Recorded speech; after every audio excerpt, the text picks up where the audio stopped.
Queridos companheiros do Núcleo Espírita Francisco de Assis, muito boa noite. Nós estamos aqui mais uma vez, nesse modelo virtual, mas nem por isso menor, nem por isso menos importante, nem por isso estaremos longe.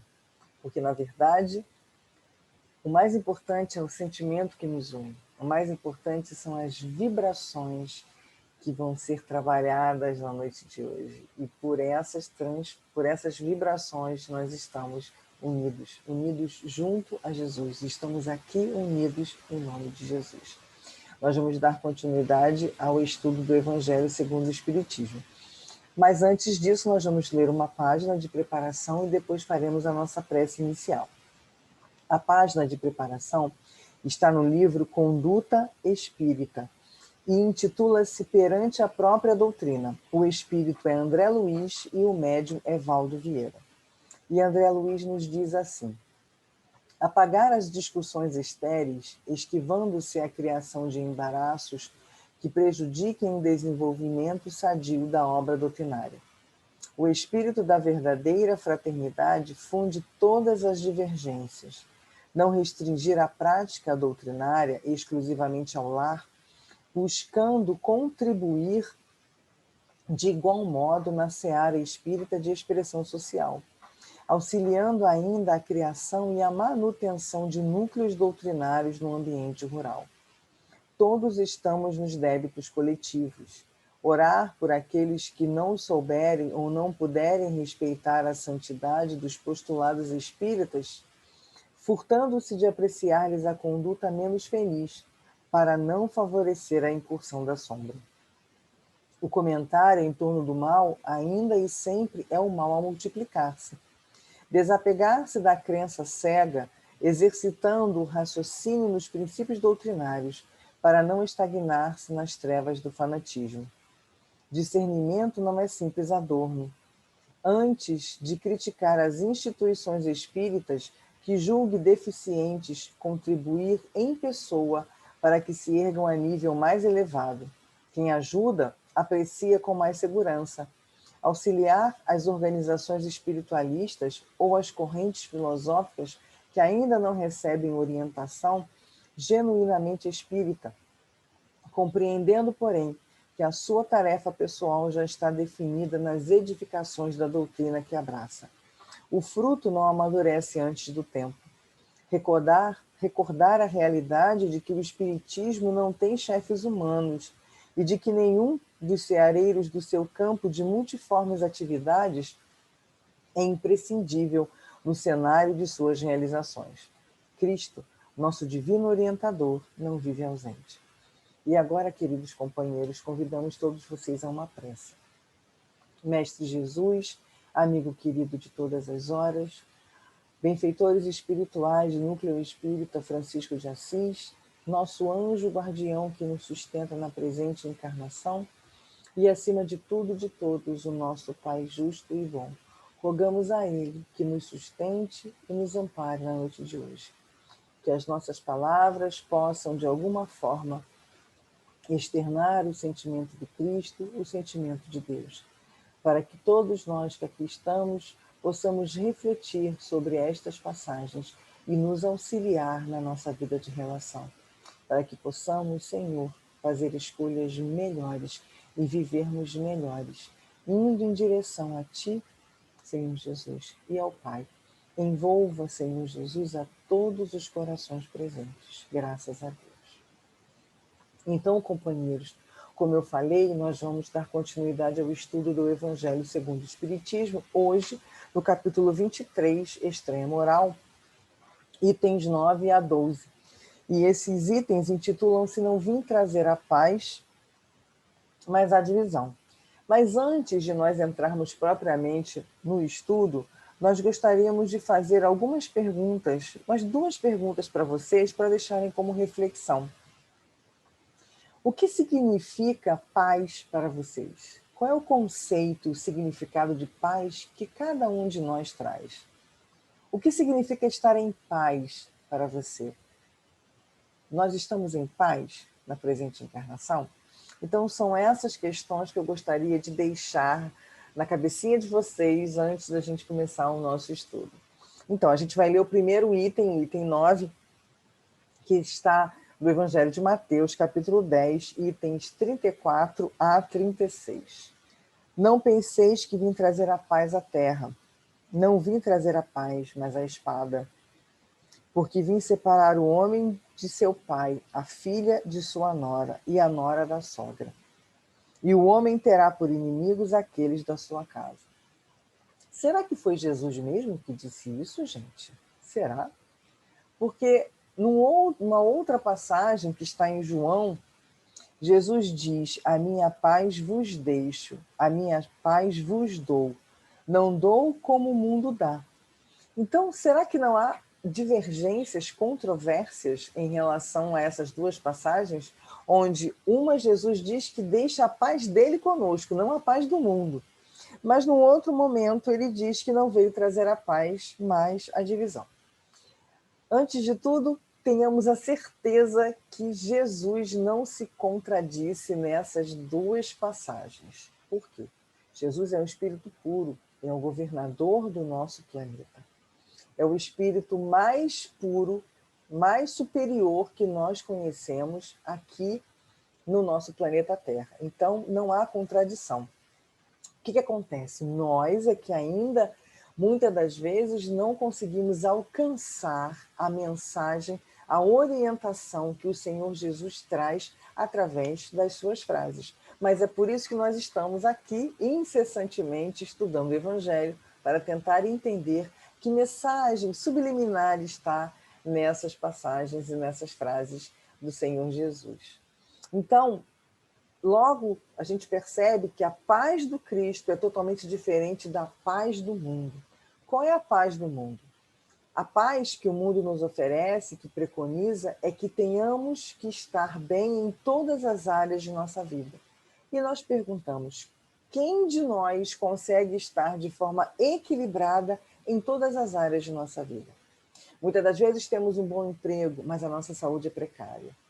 Muitas das vezes temos muita saúde, mas a saúde daqueles que nós amamos é precária. Muitas das vezes temos uma vida financeira estabilizada, mas temos questões afetivas, questões emocionais muito difíceis. Então, para o mundo, estar feliz é ter saúde, ter dinheiro, ter uma boa família, poder gozar a vida da melhor maneira possível, as questões emocionais e afetivas todas resolvidas. Mas quem de nós consegue? Então significa que nós não vamos estar em paz nunca? Vamos refletir sobre isso.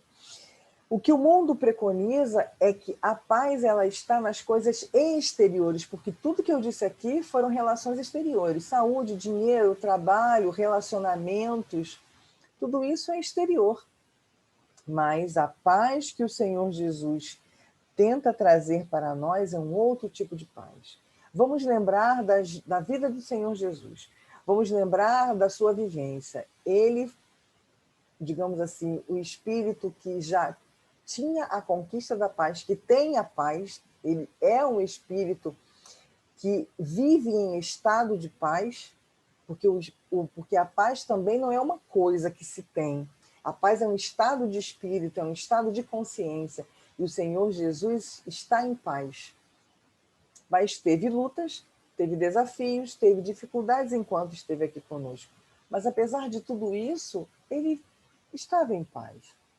Aqueles que seguiam ele também tiveram muitas dificuldades, mas estavam em paz. Nós trouxemos 3 personagens que conviveram com Jesus e tiveram, digamos assim, muitas dificuldades, não só na sua trajetória, mas também no momento do seu desencarne. Vamos lembrar de Estevão, irmão de Abigail, que foi noiva de Saulo de Tarso. Ele morre, ele desencarna apedrejado. E mesmo assim, trazia paz no seu olhar. As suas últimas palavras, endereçadas a Saulo, traziam paz, traziam perdão. E isso era uma das coisas que mais incomodava Saulo. Ele não entendia como aquele que seguia o carpinteiro, aquele que estava sendo perseguido em nome do carpinteiro, poderia trazer paz no seu olhar, não só no momento em que ele estava sendo questionado no Sinédrio, porque ele é levado para responder várias questões, e todas as vezes que Saulo questionava, ele respondia de uma forma tranquila, de uma forma em paz. E isso incomodava, como ele, Saulo de Tarso, seguidor das leis, um doutor da lei, um conhecedor da lei de Moisés, não sentia esse estado de paz, não vivia em paz como Estevão vivia. Então Estevão desencarna, apedrejado, mas o seu olhar era de paz. E o próprio Saulo, quando encontra Jesus na estrada de Damasco e passa a se tornar Paulo de Tarso, quando desencarna lá em Roma, aguardando a sua decapitação, aguarda a sua decapitação em paz. E é ele que consola aquele que vai fazer a decapitação. E vamos lembrar também de Maria de Magdala, que é abandonada pelos discípulos, mesmo quando ela encontra o Senhor Jesus, né? Senhor Jesus aparece para Maria de Magdala. É a primeira pessoa a qual Jesus aparece. Então, depois desse momento, ela vai viver com os leprosos, abandonada, né, por todos aqueles que estavam ali na cidade. Ela contrai a doença, né, a lepra, na época, a gente sabe que é a doença de Hansen, e ela desencarna sobre humilhações e leprosa, e mesmo assim ela desencarna em paz. Então, como é que é isso? Viver problemas, viver doenças, viver humilhações, viver dificuldades, lutas, e mesmo assim estar em paz. É essa a grande questão que o Senhor Jesus nos traz. É esse o grande ensinamento, se não ainda um ensinamento configurado e total para nós, mas o início de uma reflexão. Será que eu não tenho que reconstruir o conceito de paz que eu, ao longo de todas as reencarnações, eu construí? Será que eu não tenho que repensar que paz é essa que esses companheiros vivem apesar das inúmeras dificuldades? E quantos companheiros nós conhecemos que passam por dificuldades atrozes e trazem a paz no olhar e na voz? Não reclamam, não falam mal de ninguém, não vivem situações assim, né, de reclamações, né, de sabores, vivem as suas circunstâncias, as suas dificuldades, as suas lutas, mas trazem no seu olhar e na sua voz a paz. Então, o que o Senhor Jesus vem chamar a nossa atenção? A paz a que tanto nós procuramos, ela não está nas coisas exteriores. Ela não está nem nas coisas exteriores e nem tampouco nas pessoas. A paz é uma conquista íntima, é um estado íntimo. Porque na vida material, nós somos espíritos imperfeitos e estamos vivendo num planeta de provas e expiações. Então, as questões e as circunstâncias, as áreas da nossa vida, elas nunca vão estar totalmente equilibradas. Nunca vão estar totalmente equilibradas. A gente consegue resolver uma coisa, mas daqui a pouco aparece outra. A gente equilibra a saúde, mas o meu emprego não vai bem. A gente equilibra a vida financeira, mas a saúde começa a ficar ruim, e assim sucessivamente. Parece que a paz está sempre fugindo de nós, está sempre indo numa direção contrária à que nós estamos indo. Será que a vida não está querendo dizer que a paz não está nem nas circunstâncias e nem nas pessoas? Ela está nos dando um alerta que essa paz está em outro lugar. Então, a paz ela está dentro de cada um de nós. Por quê? As coisas, as circunstâncias exteriores e as pessoas, elas não estão sob o nosso controle. Nós não podemos controlar ninguém, nem as circunstâncias. Muitas das vezes, conseguimos fazer o melhor de nós. Conseguimos fazer o melhor. Mas aí as circunstâncias tomam uma outra direção que eu não tenho como controlar. As pessoas até caminham conosco, mas elas não fazem o que nós queremos muitas das vezes. Na maioria das vezes não fazem mesmo. Fazem coisas totalmente diferentes. Às vezes nós dizemos assim, parece que fulano faz isso para me irritar. E não é, é o jeito dele. É o jeito que ele sabe lidar, é o jeito que ele sabe viver. Então, companheiros, a paz ela não pode estar naquilo que eu não tenho controle. A paz está naquilo que eu tenho controle. E sobre onde eu tenho controle? Sobre mim mesmo. Muitas pessoas dizem assim, eu não consigo me controlar. Consegue sim. Precisa ser feito um trabalho, precisa ser feito um caminho, precisa ter determinação, precisa ter vontade. Mas com certeza nós conseguiremos nos controlar. Então, companheiros, quando Jesus diz aqui, não vim trazer a paz, mas a espada, ele está instituindo o combate, mas não é o combate com o outro, é o combate conosco. Essa espada, ela não tem que estar direcionada para o outro, ela tem que estar direcionada para nós mesmos, porque o combate é íntimo e é o bom combate, para que a gente possa promover as transformações internas que precisam ser feitas para que eu possa alcançar a paz. E como isso é feito? Primeiro eu tenho que descobrir o que precisa ser consertado. Primeiro eu preciso descobrir o que precisa ser transformado. E como fazer isso? O bom e velho autoconhecimento, que muitas das vezes nós fugimos, mas é através do Evangelho que nós estamos nos propondo a estudar e através do contato com o outro e com as circunstâncias. É interessante isso, né, companheiros? Apesar de nós não podermos mudar o outro, nem mudar as circunstâncias, apesar da nossa paz não estar neles, é no contato com eles que nós vamos nos descobrindo, que vamos nos percebendo. Então, é necessário que nos conscientizemos que é necessário fazer o bom combate, que é necessário descobrir aquilo que precisa ser transformado, para que a gente possa atingir um equilíbrio, atingir essa conquista íntima. Tá? E é interessante que quando nós conseguimos fazer esse processo íntimo, essa viagem dolorosa, mas necessária, dentro de nós mesmos, nós vamos descobrir que não é o que o outro fez ou o que o outro disse que nos feriu. Na verdade, o que ele disse, o que ele fez, feriu o quê? O nosso orgulho.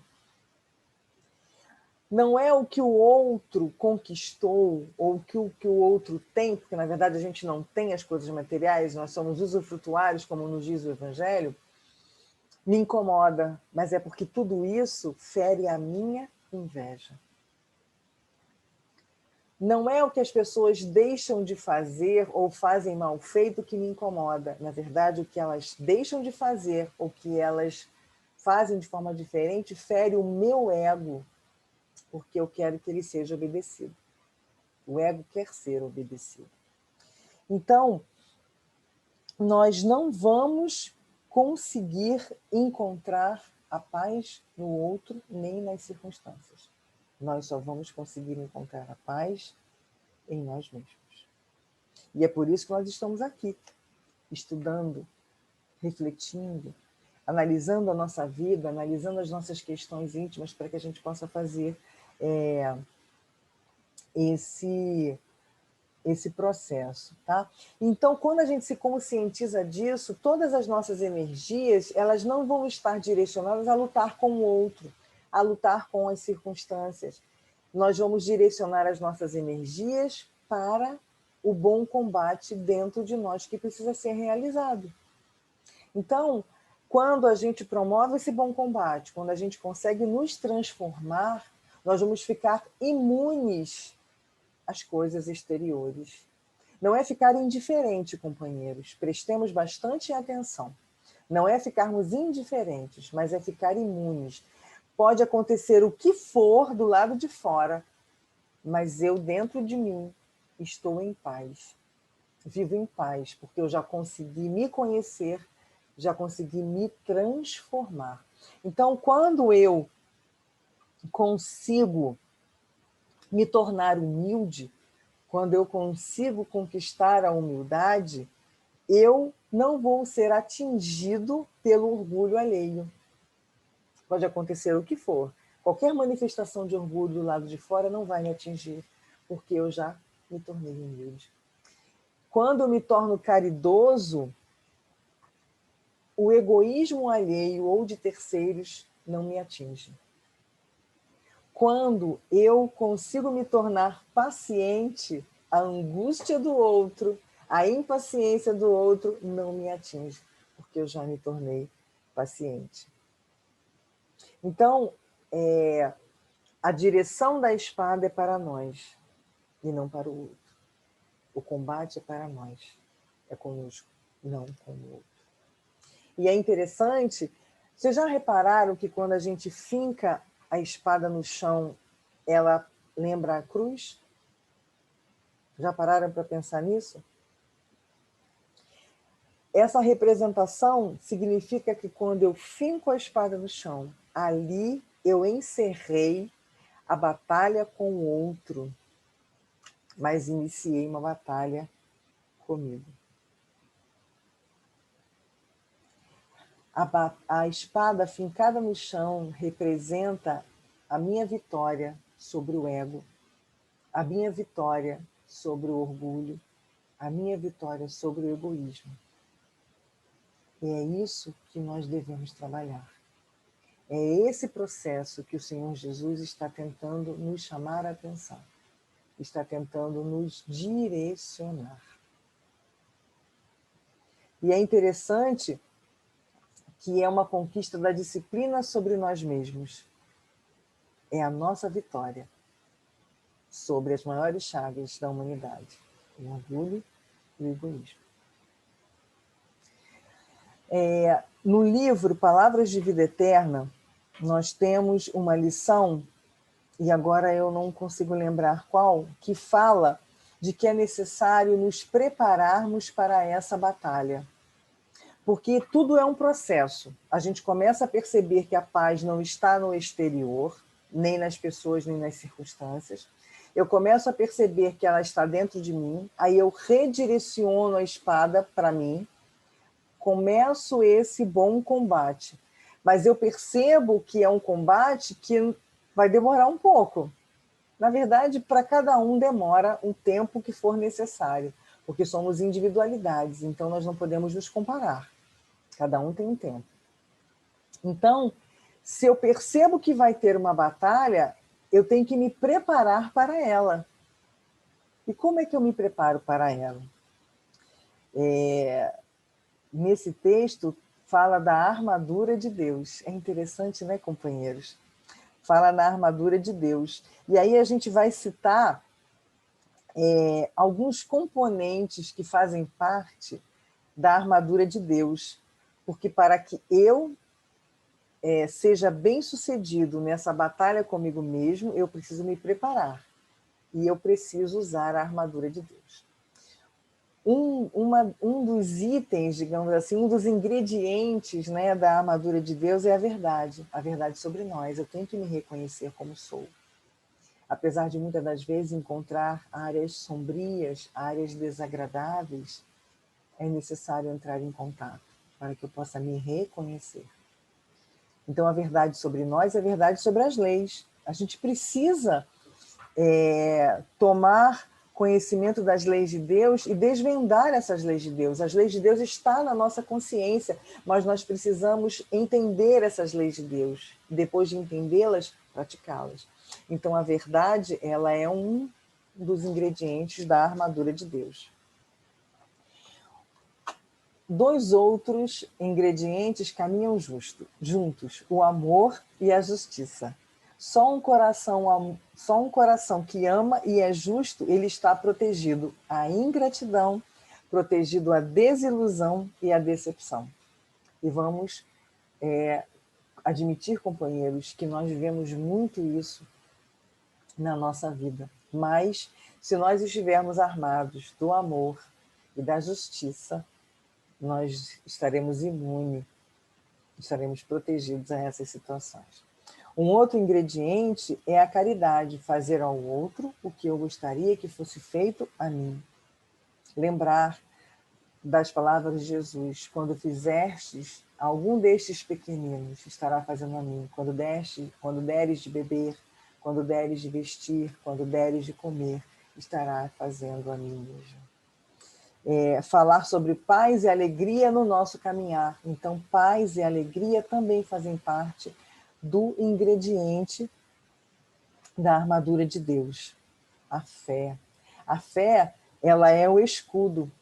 Porque a fé, ela não é somente acreditar. A fé é confiança, é fidelidade às leis de Deus, é fidelidade a Jesus. E ela se torna um grande escudo. E a gente tem o capacete da esperança. E a esperança é a luz que ilumina o nosso caminhar. Então, companheiros, nós vamos terminando o nosso estudo aqui, agradecendo a oportunidade de todas essas reflexões, porque eu não sei se foi para vocês, mas para mim foi um grande despertar esse estudo. Perceber que, apesar das dificuldades que nós trazemos dentro de nós, Deus nos colocou no lugar exato para que, entrando em contato com as circunstâncias e com os outros, eu possa me encontrar e perceber também que nenhum de nós vai para uma batalha desprotegido, porque nós podemos nos preparar, mas muitas das vezes nós não percebemos isso, mas nem por isso estamos sozinhos. Nós temos o nosso anjo guardião, que é a presença muito íntima de Deus em nossas vidas. Nós temos o Senhor Jesus, o nosso guia e nosso modelo. E nós temos a nossa família, nós temos a sociedade, que sem perceber nos ajuda a nos reencontrarmos. Então, companheiros, nós não estamos sozinhos, temos a certeza disso. Como nos disse o final da página de André Luiz, o Cristo ele não está ausente, muito pelo contrário, ele está do nosso lado. Falta, muitas das vezes, nós percebermos isso. Então, companheiros, que possamos já fazer esse movimento de um bom combate para nos encontrarmos e, assim, vivermos em paz. O mundo pode estar do jeito que está, mas eu já conquistei a paz do Cristo. Nós vamos conquistar a paz do Cristo. E nesse movimento, companheiros, nós vamos ajudar outros, porque eles vão parar para pensar, como nós fizemos aqui hoje, como Estevão conseguiu. Seu nome anterior, antes, né, de ser um seguidor do Cristo, se chamava Gesiel. Como Estevão conseguiu? Como Paulo de Tarso conseguiu? Como Magdala conseguiu? E muitos vão questionar, como é que a Rita conseguiu? Como é que a Renata conseguiu? Como é que seu Ednei conseguiu? Como é que a Josi conseguiu? Como é que a dona Lúcia conseguiu? Então, companheiros, nós serviremos de exemplo e de estímulo. E quando questionados, poderemos compartilhar com esses companheiros o que nós estamos compartilhando aqui hoje. Vamos à nossa prece final. Senhor Jesus, amigo querido, muito obrigada pela oportunidade bendita, Senhor, do estudo.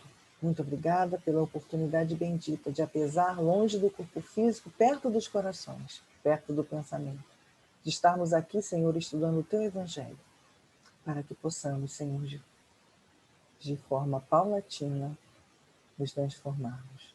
Obrigada, Senhor. Fica conosco, porque muito, muito precisamos de Ti. Muita paz, Senhor.